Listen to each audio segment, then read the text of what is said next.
Okay, let's move on to the SuperQuadric tool. Okay, let's hit the N for numeric.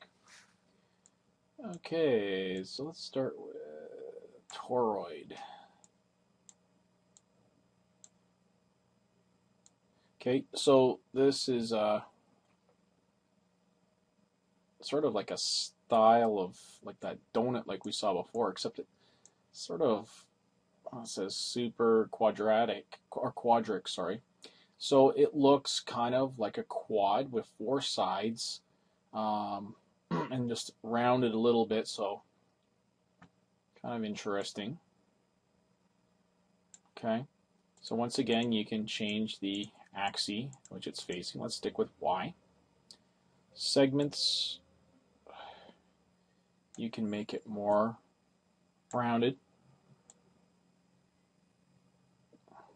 Okay. Okay, we can go sides. Yeah, that's kind of neat.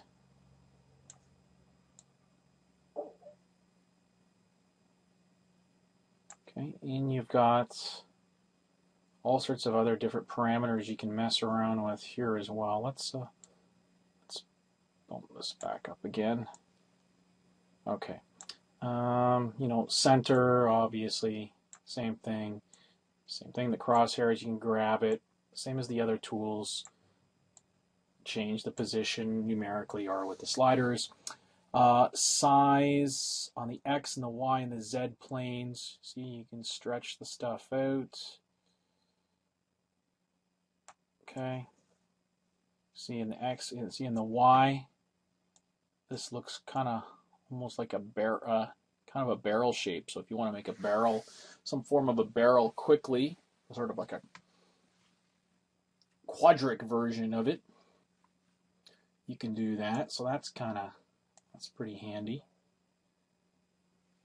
Okay, let's go back to its original size. Pretty close to it anyways. There we go. Okay. On the Z, you can elongate it out. I think that was the same. Yeah. So X does the same thing. So 0.5 and 0.5. Okay, so we're back to our same shape again. You can also adjust the hole size. So that's kind of neat. It seems to have an effect on the size of the object as well. So just something to keep in mind. Let's see. Now we have something called top bulge and side bulge. Ooh. Now that's neat. It sort of creates a harder edge. Yeah, see? Bonk. Oh, it starts creating a size to it. Let's take that. Whoops. Oh, I'm messing with the hole size again. Silly me.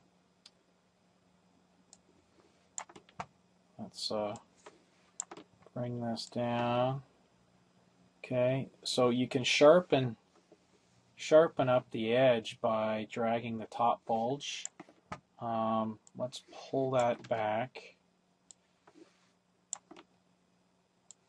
to where it probably close to where it was. Yeah. And if you go down like that, you go really low. Creates an interesting shape like that. But let's bring it back to where it's supposed to be. Let's try the side bulge. Ooh, that looks kind of neat. Look at, oh, that's nice.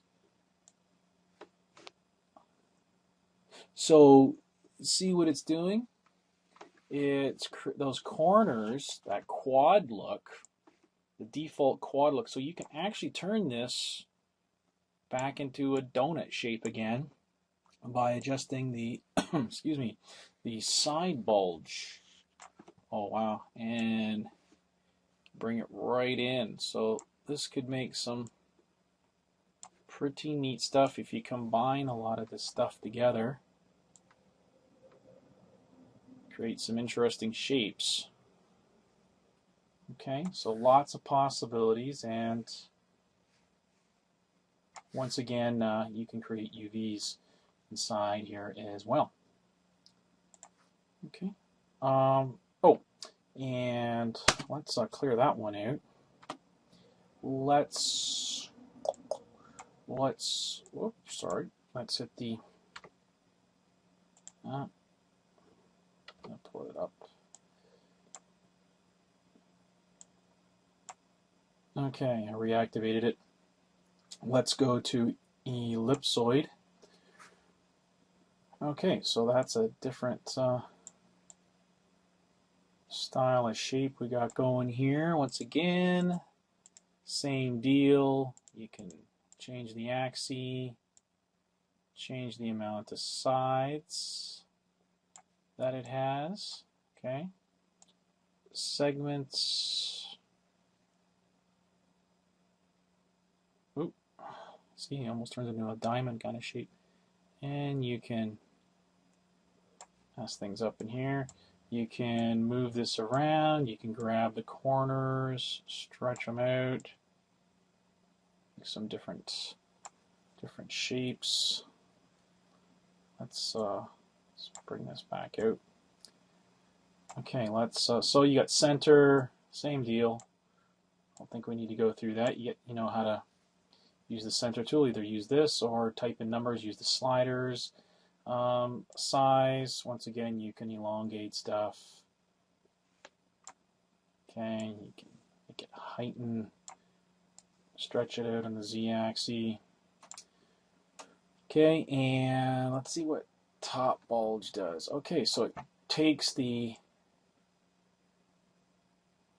once again, the edges inside of here, and you can tighten them up or round them out.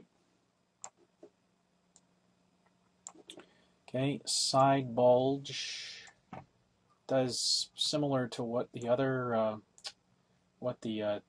Toroid did. Okay, you can tighten up those quad corners. Let's add more sides to this. You can make this pretty much perfectly round, or you can quad it out. So yeah, lots of different things you can do from here, and once again, you can make UVs inside of this window. Okay, you have to just make sure that it's selected. Okay, so we're going to move on to the next primitive tool.